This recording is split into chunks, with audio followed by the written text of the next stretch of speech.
The cabinet meeting that had been announced as open to the press was abruptly cut short. Reporters were hastily ordered to leave the room, with no question and answer session and no explanation given. Thank you very much, everybody. Mr. President, thank you, Putin. Why not take questions? Mr. President, one question.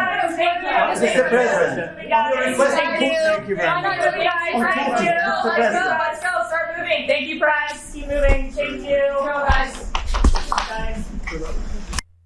This move coincided with a barrage of social media posts by Donald Trump appearing frequently from early morning, delivered in a sharply confrontational tone. The criticism targeted individuals seen as responsible for the administration's growing difficulties, most notably Federal Reserve Chair Jerome Powell. Meanwhile, inside the Trump administration, cabinet members and senior officials have been repeatedly blaming one another for the shootings and protests in Minneapolis, with no one stepping forward to accept clear political responsibility. Each power bloc appears focused on saving itself first, pushing risk and accountability onto others. That chaos quickly spilled over into foreign policy. Relations with Canada, one of America's most stable allies, have come under strain. Information has emerged suggesting the existence of covert contacts with separatist groups in Canada, promoting the idea that Alberta could break away from Ottawa and align more closely with the United States. Although these reports have not been fully verified, their mere appearance has been enough to trigger a serious diplomatic crisis. For a long-standing allied nation, such actions are not only confrontational, but also reflect personal grievances and Trump's highly personalized approach to foreign policy and power. On the Russia front, the situation is even more sensitive. Melania Trump has publicly confirmed that there have been communications on her side with Vladimir Putin. In Russia, you sent Vladimir Putin a note. Did he get back to you? Tell me about that. He did. He did. He wrote a letter back to me. My representative is in contact with them, and we are still working, reuniting more children. At the same time, symbols and imagery linked to the Trump-Putin relationship have been displayed conspicuously, raising concerns among policymakers that the direction of U.S. foreign policy is drifting away from its traditional course. Alongside the political and foreign policy crises, cracks are becoming increasingly visible on the economic front. While Trump continues to claim that the economy is very strong, official data tell a very different story. Federal Reserve Chair Jerome Powell has publicly pushed back against those optimistic claims. According to the Fed, job growth is slowing, unemployment is not falling as expected, and non-farm payrolls have recorded an average decline of around 22,000 jobs per month in recent periods. These are not indicators that can be spun away with political messaging. In reality, layoffs are spreading. Major corporations such as Amazon, Pinterest, and ASML have cut tens of thousands of jobs. Meanwhile, CEOs continue to receive record-level compensation, creating an economic and social paradox that is increasingly difficult to conceal. For millions of Americans, the concept of a jobs recession is no longer academic. It is a daily lived experience.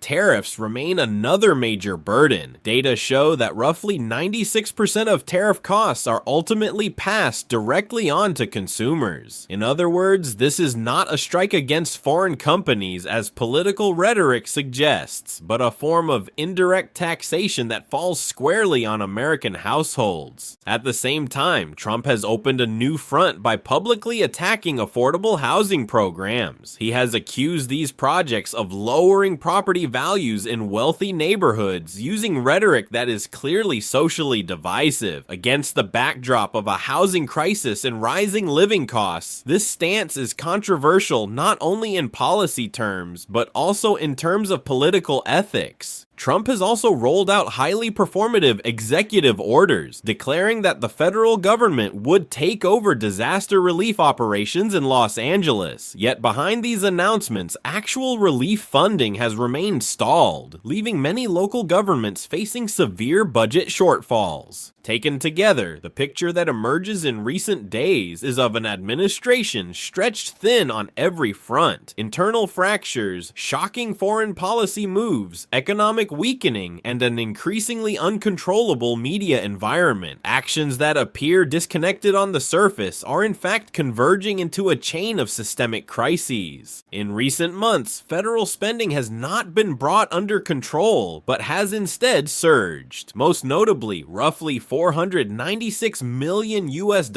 has been spent on deploying the National Guard to at least 6 cities under the banner of restoring order. However, for many governors and local authorities, this has not been a necessary security measure, but rather a display of force amounting to political repression. The key issue is that these deployments did not originate from emergency requests by local governments, but came directly from the federal level. This breaks long-standing federal-state norms and sets a dangerous precedent, using semi-militarized forces to manage social unrest whose root causes lie in policies enacted by the central government itself. The contradiction becomes even clearer when this spending is juxtaposed with claims of cutting social expenditures. While the Trump administration repeatedly talks about budget discipline, in practice, money is being funneled into control and enforcement operations, while programs that support everyday livelihoods are delayed or scaled back. States are bearing a double burden. On one hand, they face inflationary pressure, rising living costs, and strained local budgets. On the other, they are forced to absorb federal forces along with the associated logistical costs, while having little real control over how those forces are deployed. This is no longer merely a matter of fiscal management, it is a method of allocating power through the budget. And in this case, the budget is being used to consolidate central authority rather than to address the needs of the public. At the societal level, the consequences are becoming increasingly clear. Protests are growing not because of any single policy, but because of a broader sense of disorientation. People are watching an administration that speaks about order while producing chaos, talks about austerity while spending massive sums, and invokes sovereignty while destabilizing relations with allies. In particular, statements targeting affordable housing continue to deepen class divisions. Publicly framing these programs as a threat to wealthy neighborhoods sends a cold political message. Protecting assets is prioritized over addressing social crisis. In Washington, many lawmakers, including figures within the Republican Party, are beginning to grow cautious. Not because they are openly opposing Trump, but because they recognize that political risk is rising rapidly. When an administration loses control of the narrative, even its allies become wary. This raises a historically significant question. Is this simply a period of instability within a deeply contentious term? Or is it the moment that marks the structural weakening of a leadership model built on confrontation and the personalization of power?